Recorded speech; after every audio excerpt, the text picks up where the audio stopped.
আসতে পরে আসছে।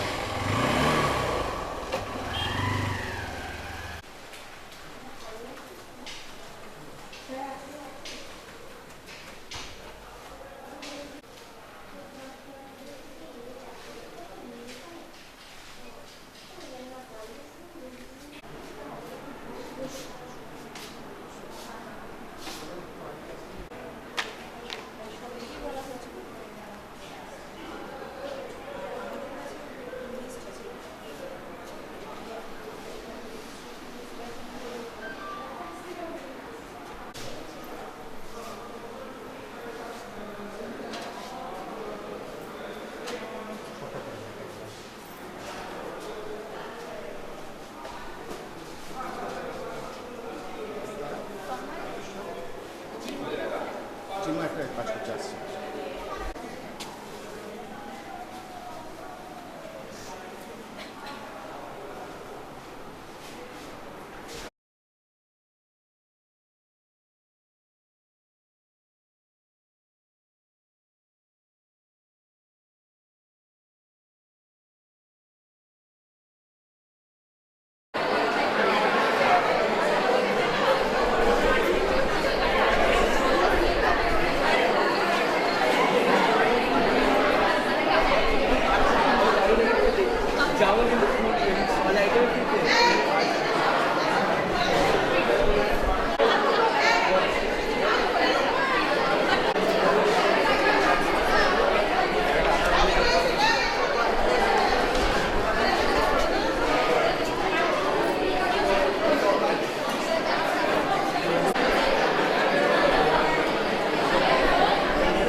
सचिन सर, आप किस एज में रिटायर हुए थे?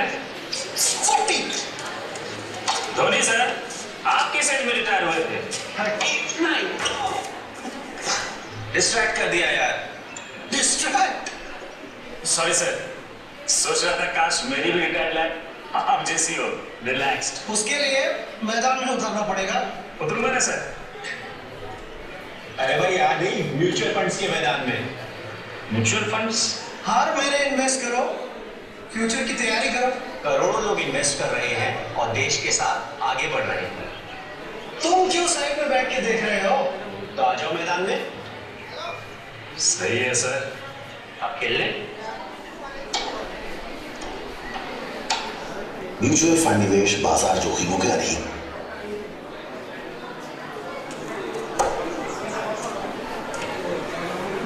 काफी टैलेंटेड है आपकी बेटी। सर बड़ी होकर इंडिया के लिए खेलना चाहती है। सर उसके फ्यूचर के लिए अभी से मैंने सेविंग भी स्टार्ट कर दी है। फ्यूचर की बात है तो सिर्फ उसे नहीं, आपको भी मैदान में उतरना पड़ेगा। इनका मतलब है म्यूचुअल फंड्स के मैदान में सिर्फ सेविंग्स नहीं, हर महीने म्यूचुअल फंड्स में भी इन्वेस्ट कीजिए। वरना आपकी बेटी तो बड़ी होगी, पर उसके लिए सेव किए हुए पैसे शायद उतने ही रह जाएंगे। सही है सर। शॉर्ट भी सही है। म्यूचुअल फंड निवेश बाजार जोखिमों के अधीन है। योजना से जुड़े सभी दस्तावेजों को ध्यान से पढ़ें। অ্যাওয়ারনেস প্রোগ্রাম করতে বা কি ইনভেস্টমেন্ট অ্যাওয়ারনেস প্রোগ্রাম কেন আমাদের রাখার উদ্দেশ্য কি সেগুলো নিয়ে আমরা পরে কথা বলবো, কিন্তু আমরা আমাদের প্রত্যেক প্রোগ্রামে শুরু করি ন্যাশনাল অ্যান্থেম দিয়ে। আপনাদের কলেজের প্রিন্সিপাল আছেন, এইচডিএফসি ভাইস প্রেসিডেন্ট আছে সঞ্জীব শ্রীবাস্তব, তো আমরা কথা বলবো, কিন্তু আমরা শুরু করবো আমাদের ন্যাশনাল অ্যান্থেম দিয়ে।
Thank you.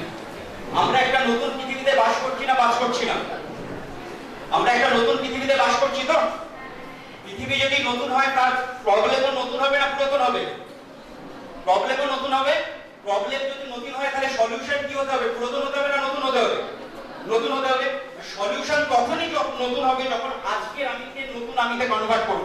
অর্থাৎ আজকে আমরা যে জায়গায় আছি সেখান থেকে আমরা যদি একটা ব্র্যান্ড নিউ আমি নিজে থেকে নিজে কনভার্ট করতে পারি তবেই কিন্তু এই সলিউশনটা পাবো। মানে এই অনেক ধরনের সলিউশন আছে, তার মধ্যে একটা ফাইন্যান্সিয়াল লিটারেসি একটা সলিউশন। কেন ফাইন্যান্সিয়াল লিটারেসি প্রোগ্রাম করতে এসেছি, কি করতে এসেছি, আমাদের উদ্দেশ্য কি, সেটা আমরা আসছি তোমাদের সঙ্গে কথা বলবো। আমাদের সঙ্গে আছে এইচডিএফসি শ্রীরামপুর ব্রাঞ্চের ম্যানেজার রঞ্জন দুবে এবং এইচডিএফসির ভাইস প্রেসিডেন্ট মিউচুয়াল ফান্ডের সঞ্জয় শ্রীবাস্তব। ঠিক আছে, আর স্যারকে আমি কথা বলবো। তো আমরা এটার জন্য এসেছি, আগে আপনাদের প্রিন্সিপাল স্যারের সঙ্গে কিছু কথা স্যার আমাদের ইন্ট্রোডাকশন করে দেবেন, তারপরে আমরা ফাইন্যান্সিয়াল লিটারেসি কেন প্রয়োজন। আমরা সবাই আজকে বড় হব, বড় হওয়ার পরে আমরা সবাই টাকার জন্য পরিশ্রম করব, কিন্তু তার সঙ্গে সঙ্গে আমাদের এটা শিখতে হবে টাকা কি করে আমাদের জন্য পরিশ্রম করে, এবং টাকা যখন আমাদের জন্য পরিশ্রম করবে তখন আমরা ফাইন্যান্সিয়াল ফ্রিডম অর্জন করব এবং অর্থনৈতিক স্বাধীনতা। অর্থাৎ 1947 সালে আমরা একটা স্বাধীনতা অর্জন করেছিলাম এবং আজকের দিনে দাঁড়িয়ে আমাদের প্রত্যেকজন ডিজায়ার থাকা উচিত যাতে আমরা ফাইন্যান্সিয়াল ফ্রিডম অর্জন করতে পারি। তো ফাইন্যান্সিয়াল ফ্রিডম কি এবং ফাইন্যান্সিয়াল ফ্রিডমের জন্য আমাদের ফাইন্যান্সিয়াল লিটারেসিটা কতটা দরকার এবং ফাইন্যান্সিয়াল লিটারেসিটা কিভাবে আমরা গ্রো করতে পারবো, এবং আজকে যদি আমরা টাকাকে ম্যানেজ করতে পারি সেখানে আমরা কোন জায়গায় যেতে পারবো, সেই জিনিসগুলো নিয়ে আমরা শিখবো এবং আমরা কিছু ইকোনমিক্সের জিনিসও শিখবো। স্যার আপনাকে আমরা বলবো, তারপরে আমরা থ্যাংক ইউ।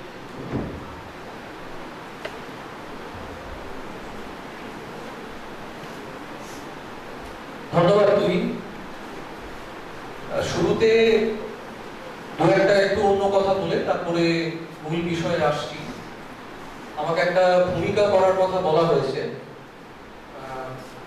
তুহিন আমার এবং আমাদের ছাত্র, এবং আজকে এই যে অনুষ্ঠানটা আমরা করতে পারছি, ইভেন্টটা যে আয়োজন করা গেছে, তাতে ও হয়তো এই ধরনের প্রোগ্রাম অন্য আরো অনেক জায়গায় গিয়ে করে থাকে, কিন্তু ওর গলায় শুরুতেই যে ঝাঁঝ এবং অনুষ্ঠানটাকে আয়োজন করার ব্যাপারে ওর যে উদ্যোগ বা ভূমিকা, যেটা আমি খবর পেয়েছি আমার অন্য সহকর্মীদের কাছ থেকে, সেটা প্রমাণ করে ওর কমিটমেন্ট। একদিকে খানিকটা হিংসে হচ্ছে যে ওর এই এনার্জি কিছুটা যদি আমার হতো তাহলে চেয়ারে বসে কাজকর্ম করতে আর একটু সুবিধে হতো আমার। ছাত্রর কাছ থেকে তো সবসময় অনেক কিছু শিখতে হয়।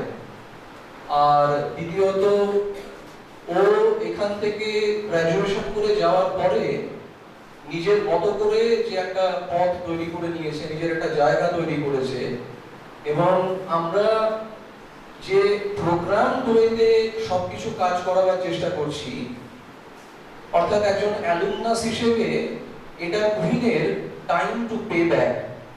ও আমাদের এই পেইং ব্যাকের একটা আয়োজন এখানে করে দিয়েছে। শুধু আজকে বলে নয়, আজকে আমরা মূলত ছাত্রছাত্রীদেরকে এখানে ডেকে এনেছি ফর ফিনান্সিয়াল লিটারেসি, সেটা উল্লেখ করেছে। আর এর বাইরেও আরেকদিন আমরা একদিন বাদেই শুক্রবার, বোধহয় শুক্রবার হচ্ছে কি অনুষ্ঠানটা, শুক্রবার আমরা স্টাফদের জন্য এই একই রকমের একটা প্রোগ্রাম আয়োজন করেছি। হয়তো সেদিন অন্য মানুষজন আসবেন। আর সবার শুরুতে আমি দুই ব্যাংকের যারা এসেছেন আজকে আমাদের এখানে, তাদেরকে ওয়েলকাম জানাই, সাদর সম্ভাষণ জানাচ্ছি যে তারা এই প্রোগ্রামটায় শুধু এসেছেন তাই নয়, তারা অনেকটা মূল্যবান সময় আমাদের সঙ্গে এখানে কাটাবেন। আর সবচেয়ে বড় কথা, যাদের জন্য আজকে এই অনুষ্ঠানটার আয়োজন, আমার প্রিয় ছাত্রছাত্রীরা, তোমরা ক্রমশ নিশ্চয়ই খেয়াল করেছো বা দেখেছো যে কলেজ ক্রমশ তার কাজের যে ধারা, তাতে একটা সচেতন পরিবর্তন ঘটানোর চেষ্টা করছে। এটা নিশ্চয়ই দেখেছো, যার অঙ্গ হিসেবে আজকের এই অনুষ্ঠানটা। এই ফিনান্সিয়াল লিটারেসি কি, কেন প্রয়োজন, এরকম একটা সঙ্গত প্রশ্ন নিশ্চয়ই তোমাদের মনে আসতে পারে।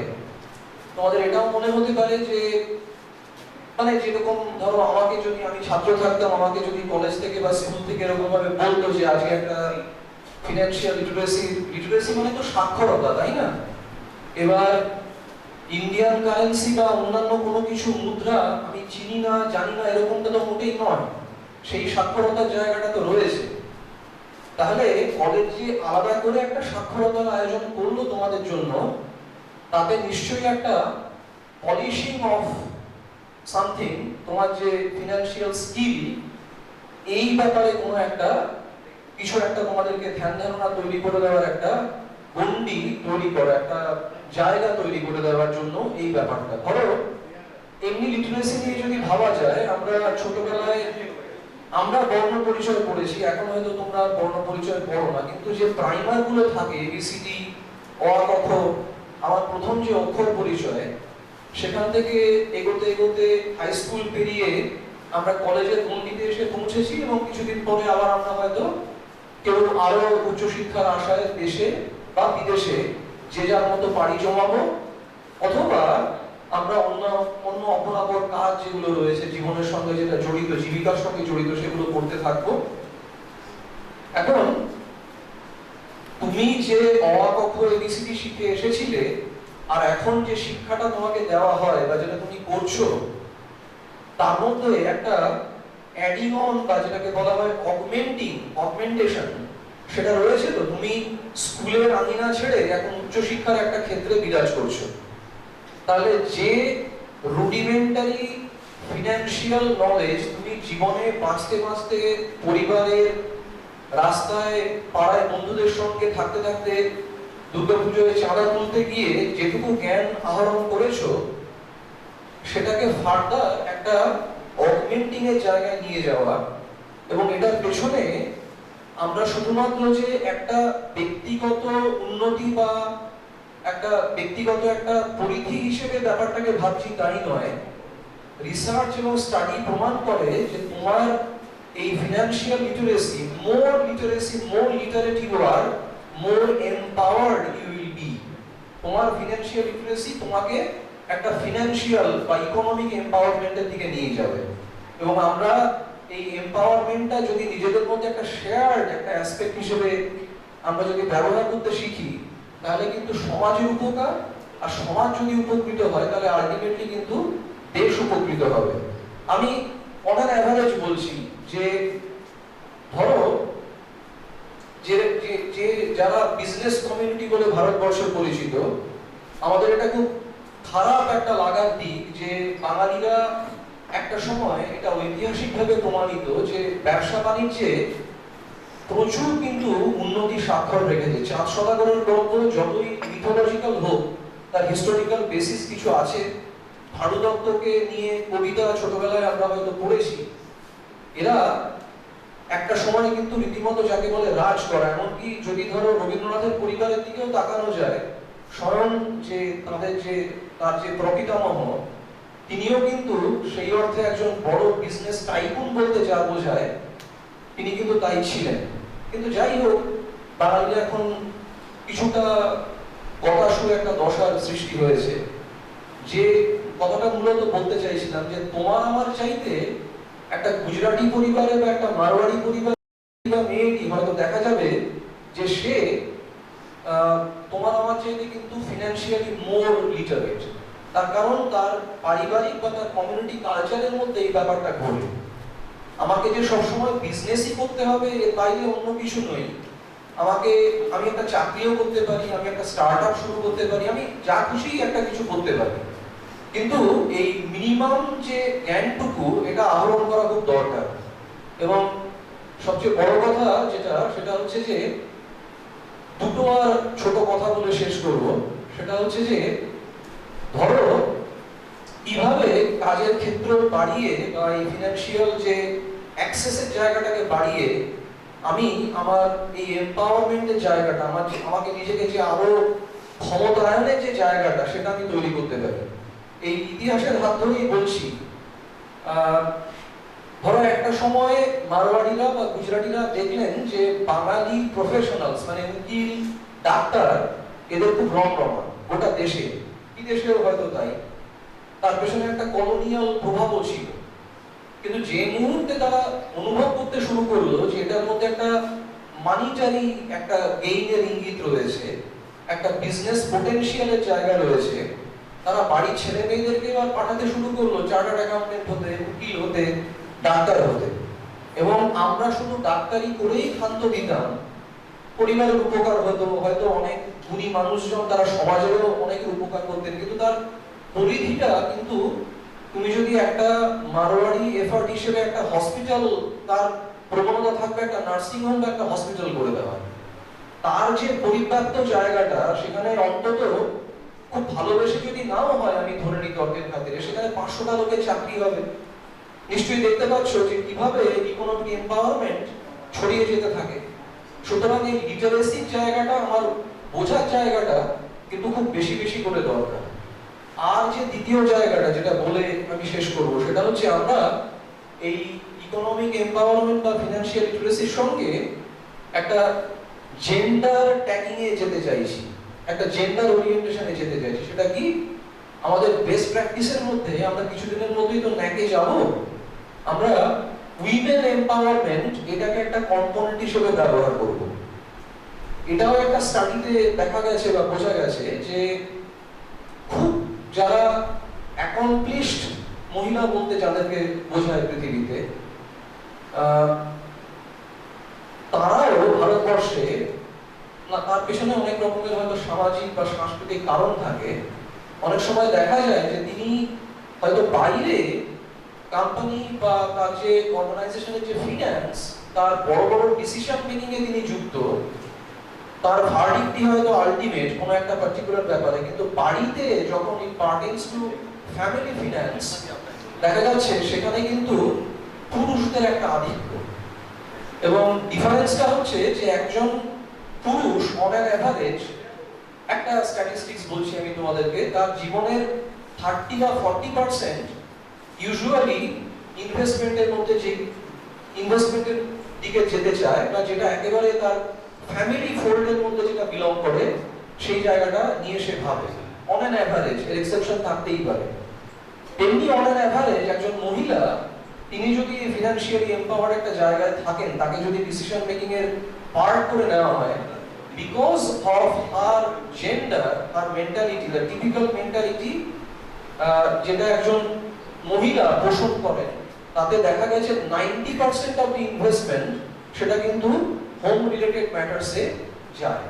এবং তোমার পরিবার যদি শক্তিশালী হয়, সচল হয়, তাহলে তার একটা প্রভাব তো পড়বেই। এবং এটা ঠিকই যে আমরা মুখে যতই বলি না কেন যে আসলে পুরুষ আর নারী একটা পাখির দুটো ডানা, কিন্তু বহু জায়গায়, যেমন এই জায়গাটাতেও দেখা গেছে যে ভারতবর্ষে এখনো কিন্তু মহিলারা এই জায়গায় অনেক পিছিয়ে রয়েছে। সুতরাং এই সময় থেকেই এটাই হচ্ছে, বা হয়তো আরেকটু আগে থেকেও করা যেতে পারতো, কিন্তু এটাই হচ্ছে খুব সুন্দর সময়, একটা আদর্শ বয়স, যখন আমরা ডিসিশন মেকিং এর দিকে যাচ্ছি, আমরা একটা ক্রিটিক্যাল জাংচারে দাঁড়িয়ে রয়েছি আমাদের কেরিয়ার এবং আমাদের যে জীবন, সেই দিক থেকে ভাবলে বা দেখলে। সুতরাং এখন যদি আমরা, if we can take things into our own hands and be independent, তোমার ইন্ডিপেন্ডেন্সের সঙ্গে তোমার ফিনান্সিয়াল ইন্ডিপেন্ডেন্স কিন্তু ভীষণভাবে জড়িত। এটা আমরা অনেক সময় ভাবি না বা বুঝতে পারি না। আমরা ভাবি যে বাবা ওকে কিছু একটা বললেন, মা কিছু একটা করতে বারণ করলেন, সেটাকে লঙ্ঘন করার মধ্যেই বোধহয় একমাত্র স্বাধীনতার স্বাদ বা আনন্দ লুকিয়ে আছে। কিন্তু আসল স্বাধীনতার একটা বড় কম্পোনেন্টই কিন্তু হলো তোমার অর্থনৈতিক স্বাধীনতা।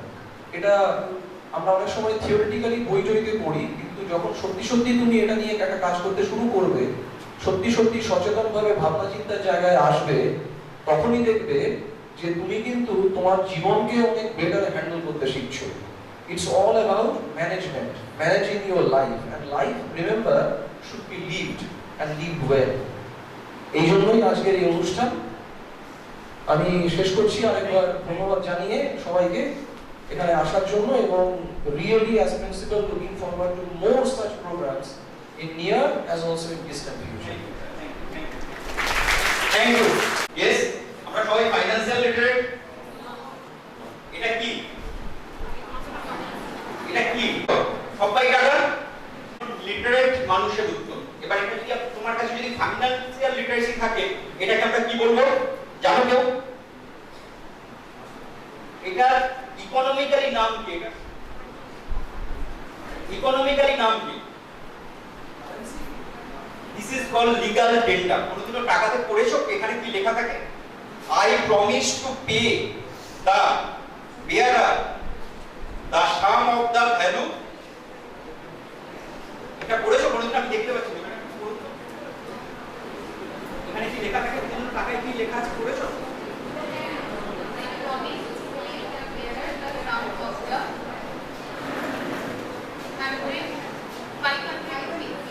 মানে কি না? এটা কে লিখছে? রিজার্ভ ব্যাংকের গভর্নর লিখছে। এটা গভর্নমেন্ট লিখছে না, এটা আমাদের প্রাইম মিনিস্টার লিখছে না, আমাদের এটা রাষ্ট্রপতি লিখছে না। এটা কি লিখছে? রিজার্ভ ব্যাংকের গভর্নমেন্ট বলছে এইটার সঙ্গে কাগজের কি ডিফারেন্স কিছু বুঝেছো কোনোদিন? যে এইটাকে ফেলে রাখলে লোক নিয়ে নেবে, এখানে একটা কাগজ ফেলে রাখলে লোক নেয় না। তার কারণ হচ্ছে এটা লিগ্যাল টেন্ডার। যে রিজার্ভ ব্যাংকের গভর্নমেন্ট বলছে এই কাগজটা তুমি যার কাছে নিয়ে যাবে সে তোমাকে 500 টাকার মূল্যে সমপরিমাণ জিনিস দিতে সে বাধ্য থাকবে। তাহলে আমরা যখন ফাইন্যান্সিয়াল লিটারেট হব না তখন আমরা কি বলবো? এটাকে টাকা। আর যখন ফাইন্যান্সিয়াল লিটারেসি থাকবে এটাকে বলবো লিগ্যাল টেন্ডার। ওকে, আজকের দিনে দাঁড়িয়ে আজকে আমরা সোশ্যাল ইকোনমি থেকে ক্যাপিটালিস্টিক ইকোনমিতে পৌঁছে গেছি। আজকের দিনে দাঁড়িয়ে যদি ফাইন্যান্সিয়াল লিটারেসি না থাকে বিগ জিরো। খেয়াল করছেন এটা আমার ইমোশনের জায়গা। আমি এই কলেজ থেকে 2001 এ জুলজি অনার্স নিয়ে পাস আউট করে বেরোই, তারপরে আমি স্ট্রিম চেঞ্জ করি, ফাইন্যান্সে যাই। তো সেখান থেকে যে জার্নিটা আমরা দেখেছি, ঠিক আছে, যে জার্নিটা ইন্ডিয়ার দেখেছি, সেই জার্নিটাকে পরিচয় করিয়ে দেওয়ার দায়িত্ব আমাদের। এবং তোমাদের জন্য ব্রাইট ফিউচার অপেক্ষা করছে। একটা জিনিস মনে রাখবে, কোন দেশে কখন জন্মাচ্ছ সেটা কিন্তু খুব ইম্পর্টেন্ট। স্বাধীনতার সময় তোমাদের যদি জন্ম হতো আজকে আমরা এই কথা বলতাম না কিভাবে দেশটা স্বাধীন করবো, সেই কথা বলতাম। অর্থাৎ কোথায় কোন দেশে কখন জন্মাচ্ছ সেটা খুব ইম্পর্টেন্ট। এবং সেটা তোমরা হেভি নাকি যেটা ভারতবর্ষের যৌবন আর তোমাদের যৌবন এক সময় এসেছে। এটাকে যদি ক্যাপিটালাইজ না করতে পারো, এটাকে যদি সুযোগের সদ্ব্যবহার করতে না পারো তাহলে কিন্তু খুব মুশকিল। মহাভারতে একটা কথা আছে, সঠিক সময় সঠিক জায়গায় থাকাটা যুদ্ধ জয়ের জন্য ইম্পর্টেন্ট। তো আমরা সঠিক সময়ে আছি, সঠিক জায়গায় আছি, কিন্তু যুদ্ধটা জয় করতে হবে কিনা তার জন্য কি লাগবে? একটা তোমার সারথি লাগবে, গাইডেন্স লাগবে। যদি প্রপার গাইডেন্স পাও অবভিয়াসলি লাইফে যুদ্ধে জয় করতে পারবে। Thank you. আমি সঞ্জিতকে বলবো, তারপরে আমি লাস্ট 5 মিনিট তোমাদের সঙ্গে। Thank you so much, and thanks to this institution, Principal Sir, and everyone who has come here to participate in this investor awareness program.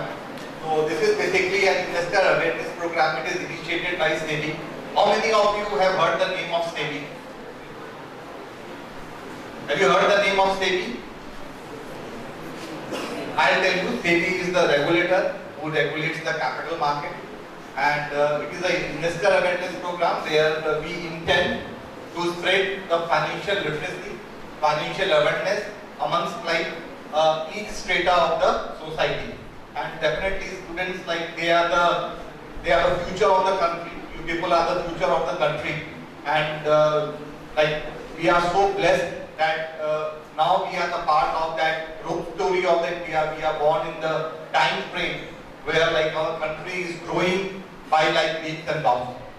So I'll start this small presentation, and just to introduce myself. My name is Sandeep Srivastava. I'm working with SDFC Mutual Fund. I am with SDFC Group for last 22 years, and I belong from Varanasi. So I have served across the country. I worked in North, I worked at South. Now I'm working at East, taking care of the complete East region. So that is my background, and in last 22 years, what I learned, I just wanted to share with you the basic of finances, how you should look at the financial literacy, as Sir told, that it is very important for each one of us to be financially literate. So we are in the college, so everyone is literate, but financial literacy is different from the literacy what you people have. And I don't, I'm not able to speak in Bangla fluently. আমি বাংলা বুঝতে পারি, বলতে পারি না। তো आप लोग comfortable होंगे in Hindi, if I can continue my presentation in Hindi? Hindi? Okay, so I may continue in English or Hindi. So what will be better? Hindi. Okay, धन्यवाद। तो जब आपने मुझसे हिंदी में बोलने के लिए बोला तो मैं भी कंफर्टेबल हो गया आपसे बात करने के लिए, क्योंकि मैं हिंदी भाषी क्षेत्र से आता हूँ। और आज का जो प्रेजेंटेशन है ना, ये एक हम लोग जो है ना मोनोलॉग नहीं करेंगे, एक हमारे बीच में डायलॉग होगा। हम लोग समझने का कोशिश करेंगे कि आज हम लोग यहाँ पे आए क्यों हैं। मुझे आए यहाँ पे 1 घंटा हो गया और मैंने देखा कि आप लोग भारी संख्या में यहाँ पे आए हुए हो। तो आज आने का पर्पस क्या है? जब आपको बताया गया कि कोई इस ढंग से फाइनेंशियल लिटरेसी प्रोग्राम हो रहा है तो आपको क्या लगा? यहाँ पे क्या हम बताएंगे आपको? किसी स्कीम के बारे में बताएंगे, कहाँ आपको इन्वेस्टमेंट करना है उसके बारे में बताएंगे, या क्या आपका एक्सपेक्टेशन था? कोई भी बता सकता है आप में से? Yes,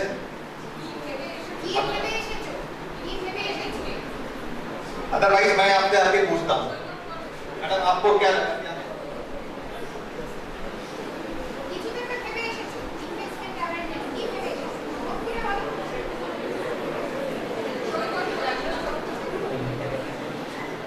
I have came to attend the program because I want to learn more about financial awareness, and I have quite interest in this investment, and it particularly from HDFC Bank, a very popular source, and there are very talented also instructors.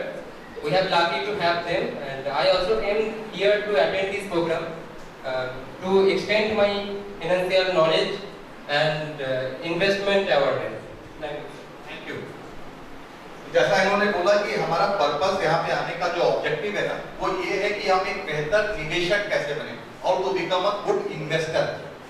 हम निवेश की बात करते हैं, हम investment की बात करते हैं, तो हमें ये समझना पड़ेगा कि निवेश और बचत दो अलग अलग चीज है। सेविंग्स और इन्वेस्टमेंट, सेविंग्स भी हम समझते हैं और इन्वेस्टमेंट भी हम समझते हैं, लेकिन अक्सर ये होता है कि हम सेविंग्स और इन्वेस्टमेंट को एक जैसा ही समझते हैं। तो आप में से किसी को मालूम है कि सेविंग्स और इन्वेस्टमेंट्स में फर्क क्या है?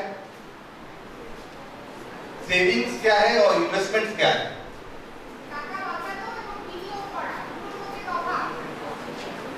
अच्छा देखिए, अब मैं आपसे अगला प्रश्न ये पूछता हूं कि आप बिल्कुल पहले तो बिल्कुल आराम से रहिए, जो भी आपके दिल में आए उसको आप यहाँ पे शेयर कीजिए। आपके घर में जब भी लोग पैसा बचाते हैं तो कहीं ना कहीं उसको इन्वेस्ट करते होंगे।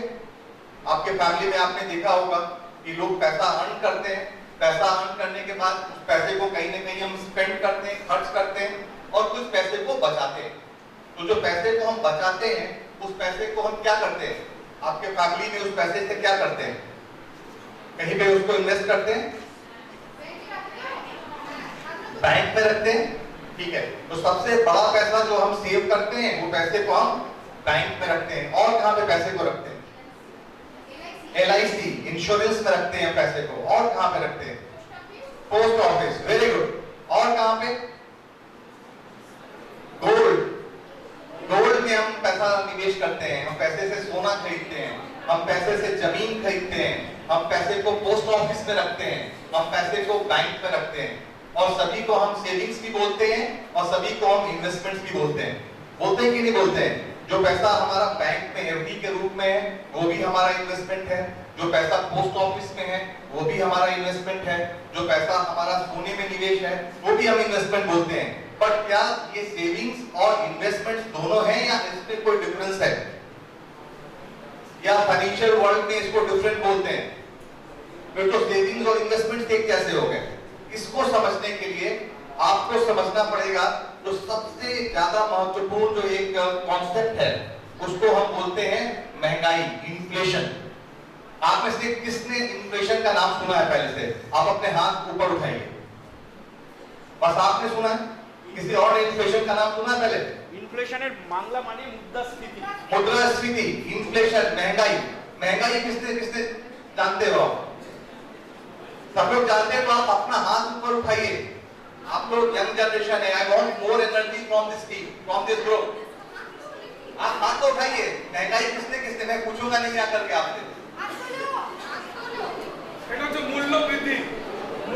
मुद्रास्फीति किसने सुना हुआ है? ओके, ठीक है। तो मुद्रास्फीति का मतलब क्या होता है उसको समझते हैं, छोटे से एग्जाम्पल से समझते हैं, जिससे हमको इस बात में क्लैरिटी मिल जाएगी कि बचत मतलब सेविंग्स क्या होता है और इन्वेस्टमेंट्स क्या होता है। देखिए बड़ा इंटरेस्टिंग सा चीज है, ये मेरे हाथ में एक माइक्रोफोन है, ठीक है। आप ये मान के चलिए कि इसकी जो कीमत है वह 100 रुपए है। इस माइक्रोफोन जो मेरे हाथ में है इसकी कीमत 100 रुपए है। और यहाँ पे जितने भी छात्र बैठे हुए हैं, जितने भी लोग यहाँ पे बैठे हुए हैं, आप सबके जेब में 100 रुपए हैं। आप सबके जेब में 100 रुपीज है और इस माइक्रोफोन की कीमत भी 100 रुपए है। अगर आप इस माइक्रोफोन को खरीदना चाहें, क्या इस माइक्रोफोन को खरीदने के लिए आप सक्षम हैं? आप खरीद सकते हैं? यस और नो? क्योंकि इसकी कीमत कितनी है? 100 रुपए और आपके जेब में कितने हैं? 100 रुपए। Very good. अब आप ये बताइए कि फ्यूचर में आज से 5 साल के बाद इस माइक्रोफोन की कीमत 100 रुपए रहेगी या 100 से ज्यादा होगी? ज्यादा होगी। मान लीजिए हर साल इसकी कीमत 6 रुपए बढ़ती जाती है। 5 साल के बाद इसकी कीमत हो जाती है 130 रुपए। करेक्ट? 5 साल के बाद इस माइक्रोफोन की कीमत 130 रुपए हो जाती है। आपके पास जो 100 रुपए थे उसके साथ आपके पास 3 ऑप्शन थे। क्योंकि इंडिया में क्या है कि हमें सबसे इंपॉर्टेंट हमारे लिए क्या है? जब हमारे पास पैसा होता है, सेफ्टी।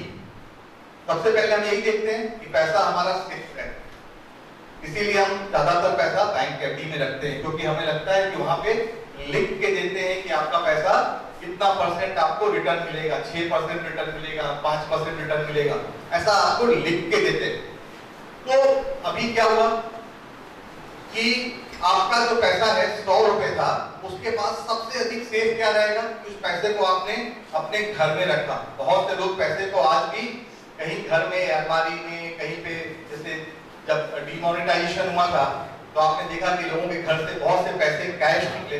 तो सबसे अधिक पैसा सेफ कहाँ पे लगता है? इस पैसे को कैश में रखते हैं। ठीक है? उस पैसे को कहीं पे भी हम निवेश करते ही नहीं है, कहीं पे भी उसको इन्वेस्ट नहीं करते हैं। उस पैसे को सबसे सुरक्षित होता है कि उसको अपने लॉकर में रखते हैं, उसको अपने तिजोरी में रखते हैं, कहीं पे निवेश नहीं करते हैं। आपने बिल्कुल पैसे को सेफ्टी रख दिया। लेकिन 5 साल के बाद जब आपको ये माइक खरीदने की जरूरत पड़ी, जिसकी कीमत अब 130 रुपए हो चुकी है, और आपने अपने लॉकर से अपना सबसे सेफ पैसा निकाला, तो कितना पैसा निकलेगा? 100 रुपीज। अब माइक की कीमत तो 130 रुपए हो गई है और आपके 100 रुपए की वैल्यू 100 रुपए ही है। तो अब आप क्या इस माइक्रोफोन को खरीदने में सक्षम हैं? खरीद सकते हैं? खरीद सकते हैं? नहीं, क्योंकि इसकी कीमत 130 हो गई है और आपके पास सिर्फ 100 रुपए है। इसका पहला लर्निंग हमें क्या मिलता है? पहली लर्निंग जो हमको मिलती है कि जो आप पैसा कैश में रखते हैं तो वो आपके पैसे की परचेजिंग पावर, पैसे की वैल्यू जिसको हम बोलते हैं, उसको कम कर देता है। क्योंकि इसके साथ चीजों के दाम बढ़ जाते हैं, लेकिन आपके पैसे का जो है, जो पैसा कैश में है, उसका वैल्यू नहीं बढ़ता है कि उसको वो परचेज कर पाए। तो टाइम के साथ आपकी परचेजिंग पावर घट जाती है अगर आपने पैसे को कैश में रखा। अब दूसरा ऑप्शन आपके पास क्या था कि आपको समझ में आ गया कि हमें पैसा कैश में नहीं रखना है, क्योंकि कैश में रखेंगे तो टाइम के साथ साथ वो पैसा आपका और कम होता जाएगा। सेकंड ऑप्शन आपके पास क्या है?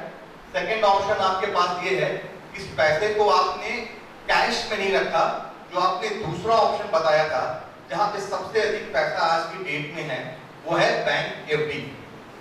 क्योंकि हमारे जितने भी फैमिली, हमारे जो पेरेंट्स हैं या हमारे समाज में जो लोग हैं, उनको आज भी लगता है कि सबसे अधिक पैसा हमारा सुरक्षित जो है वो बैंक एफडी में है। इसीलिए सबसे अधिक पैसा आज की डेट में बैंक एफडी में है।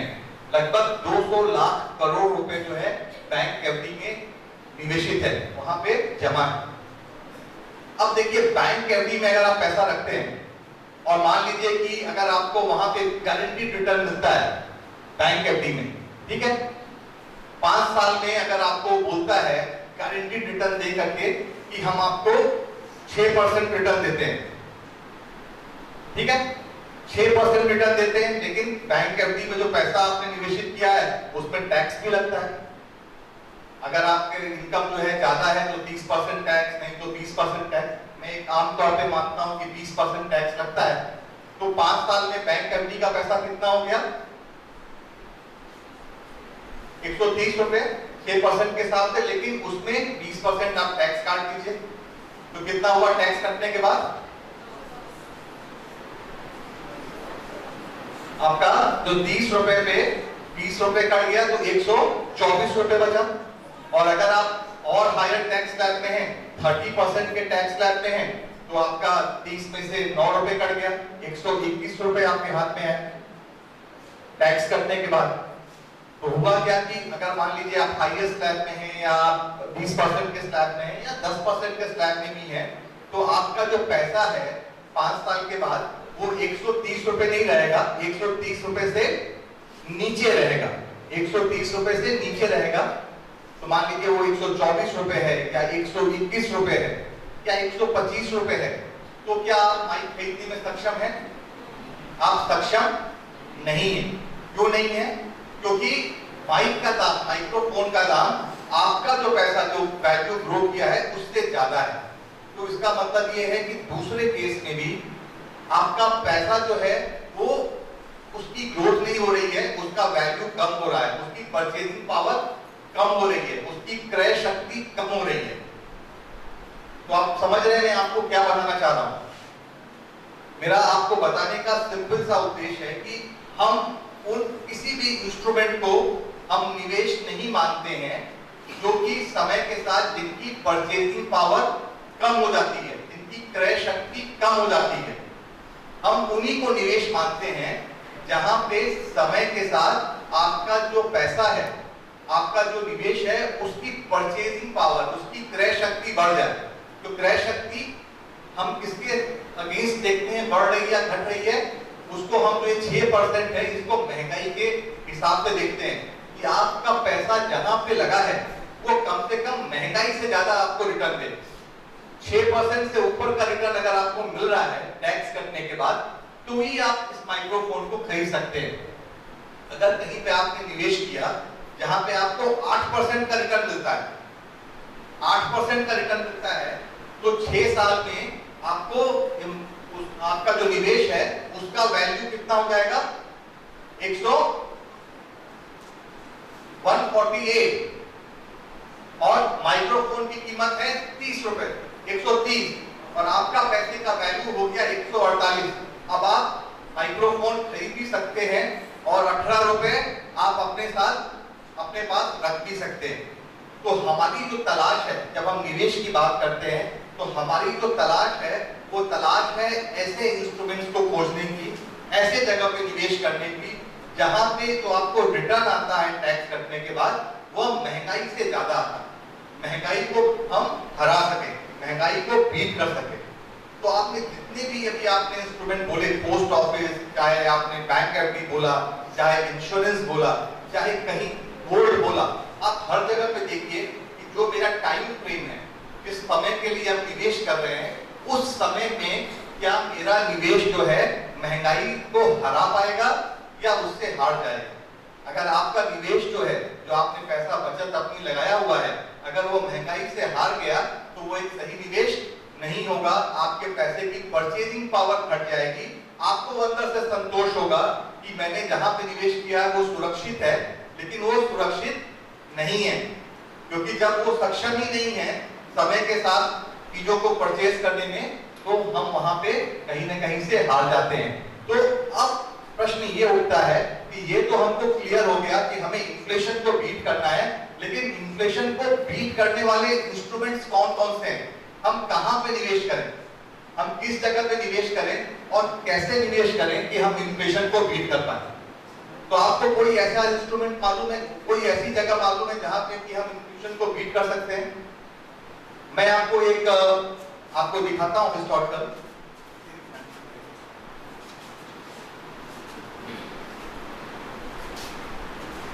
दिखा रहे हैं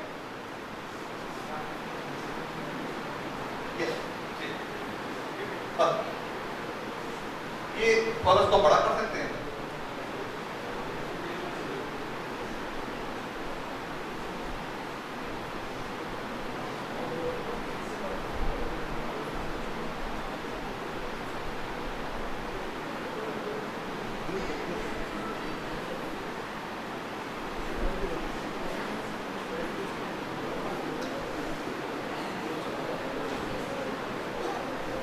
अभी देखिए, ये हमने 1980 से 1980 से 2023 तक के बीच में हमने निकाला कि सबसे देखिए गोल्ड का रिटर्न जो आया है वो पिछले 40 वर्षों में लगभग 10.3% आया है।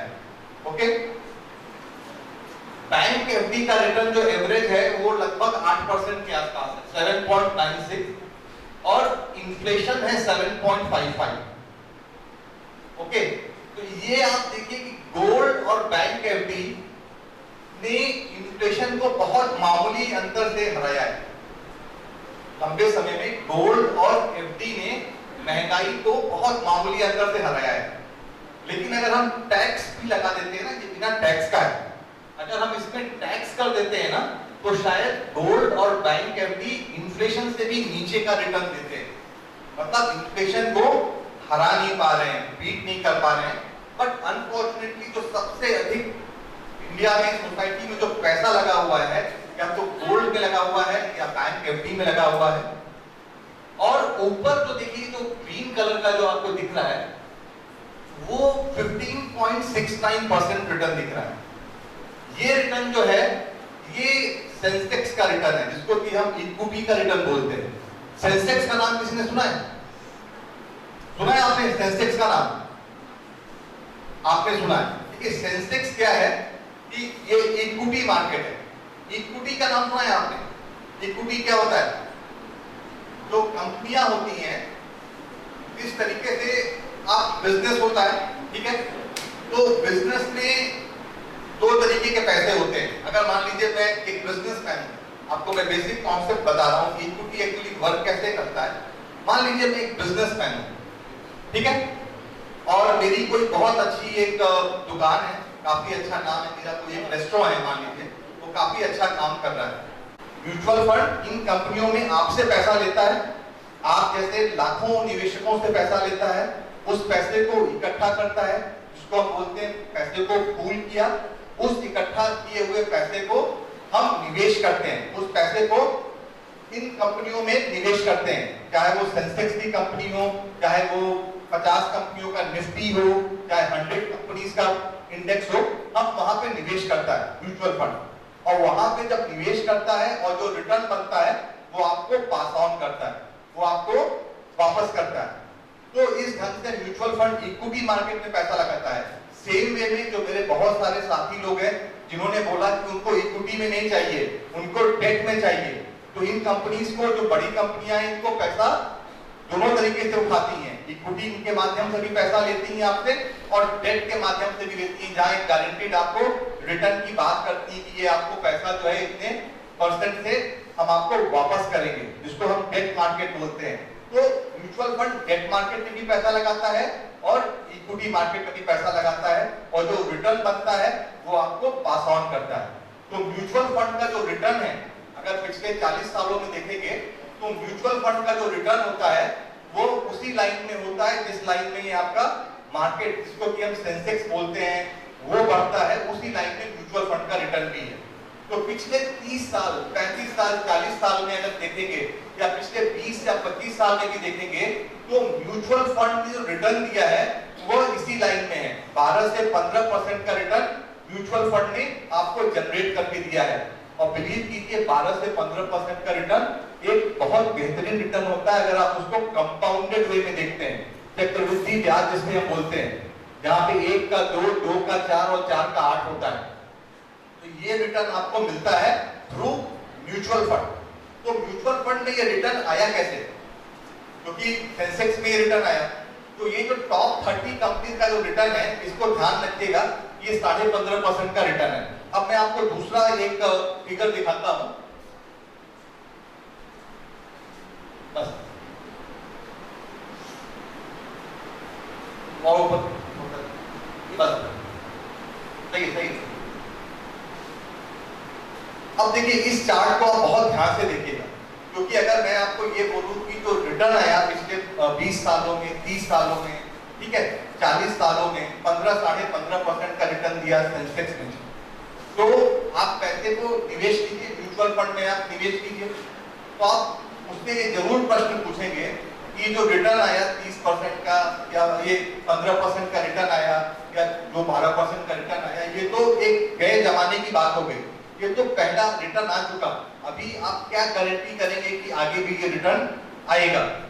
हो सकता है आपके मन में प्रश्न, हो सकता है कि नहीं, कि आगे कैसे रिटर्न आएगा। देखिए अब हम थोड़ा सा बात करेंगे अपनी इकोनॉमी की, अपने इंडियन इकोनॉमी की, भारतीय अर्थव्यवस्था की। मैं आपको बोलता हूँ कि आप लोग जो है ना, जितने लोग यहाँ बैठे हुए हैं, ये पिछले, अगर हमें आजाद हुए ना कितने साल हो गए, 1947 में हमें इंडिपेंडेंस मिली थी, 2013 में हमने 75 इयर्स मनाया अपने आजादी का, और 2013 से 2047 के बीच, 2047 के बीच का जो 25 इयर्स है, उसको हम लोग बोलते हैं अमृत काल, आजादी का अमृत महोत्सव। आपने कई जगह देखा होगा कि इसको हम आजादी का अमृत महोत्सव बोलते हैं, इसको हम अमृत काल बोलते हैं। अमृत काल क्यों बोलते हैं, कभी सोचा है आपने इसके बारे में? मैं आपको बताता हूँ, और फिर आपको अपने ऊपर इतनी खुशी होगी कि आप इस टाइम पे आपका करियर जो है एज अ स्टूडेंट, आप लोग का जो ये 25 साल है ना, ये 25 साल लास्ट 75 साल में हमारी किसी जनरेशन ने नहीं देखा। उसको ना मैंने देखा, ना मेरे फादर ने देखा, ना मेरे ग्रैंडफादर ने देखा, जो आप लोग विटनेस करने जा रहे हैं इन कमिंग 25 ईयर्स। बिलीव कीजिए कि आप लोग जो धन बनाएंगे, मैं क्यों हम लोग इन्वेस्टर अवेयरनेस प्रोग्राम कर रहे हैं, क्योंकि हमें मालूम है कि 25 सालों में जो धन बनने जा रहा है, जो वेल्थ बनने जा रही है इंडिया में, वो वेल्थ कभी नहीं बनी थी, आज तक नहीं बनी थी, और उसको विटनेस कौन करेगा? वो आपका जनरेशन करेगा, वो आपका जनरेशन करेगा। अभी आपको मेरी बात से बिलीव नहीं हो रहा होगा, बट ये बात फैक्ट है, ट्रुथ है। अब देखिए हुआ क्या, अगर हमने 40 सालों को ना अलग अलग 4 डिकेड में, 4 दशकों में अगर हम बांट दें, 1980 से 1990, 90 से 2000, 2000 से 10 और 2010 से 2020, 1980 से 1990 के बीच में देखेंगे, ये जो मैंने बनाया है ना ब्लॉक्स, ये 2 ब्लॉक है। पहला ब्लॉक डार्क ब्लू है और दूसरा ब्लॉक लाइट ब्लू है। जो डार्क ब्लू है ना, वो दिखाता है कि आपकी जो इकोनॉमी है, जो अर्थव्यवस्था हमारी है, वो किस दर से आगे बढ़ी है, कितने परसेंटेज से ग्रो किया है। जैसे कि मान लीजिए कि आपकी इनकम 100 रुपए है, अगले साल आपकी इनकम 106 रुपए हो जाएगी, तो कितने परसेंट से आपकी इनकम बढ़ी? 6% से आपकी इनकम बढ़ी। वैसे ही अपनी जो इकोनॉमी है, इंडियन इकोनॉमी, वो किस परसेंटेज से बढ़ा? तो 1980 से 90 के बीच में हमारी इकोनॉमी 5.7% से बढ़ी।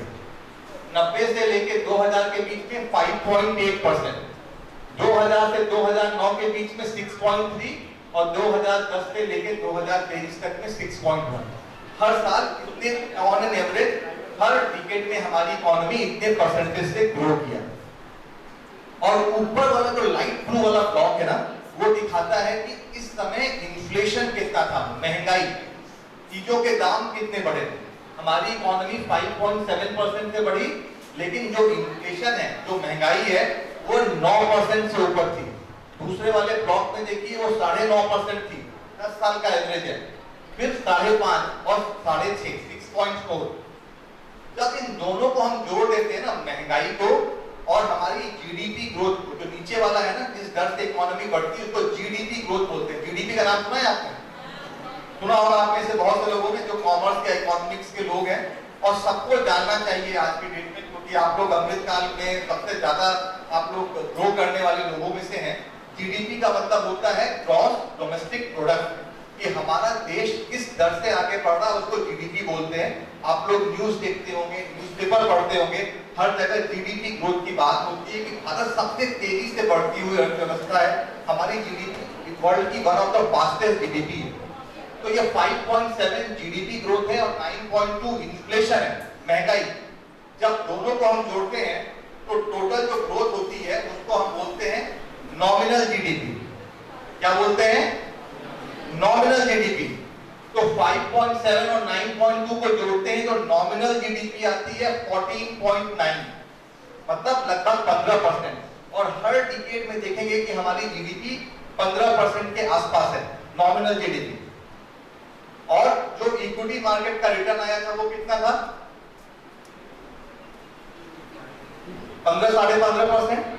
तो बहुत ध्यान से समझिएगा, बहुत ध्यान से। अगर आपने इस बात को समझ लिया तो आप ये मान के चलिए कि आप आने वाले लाइफ में एक सफल निवेशक बनने की जो पहली सीढ़ी है ना, उस पे आप जा चुके हैं।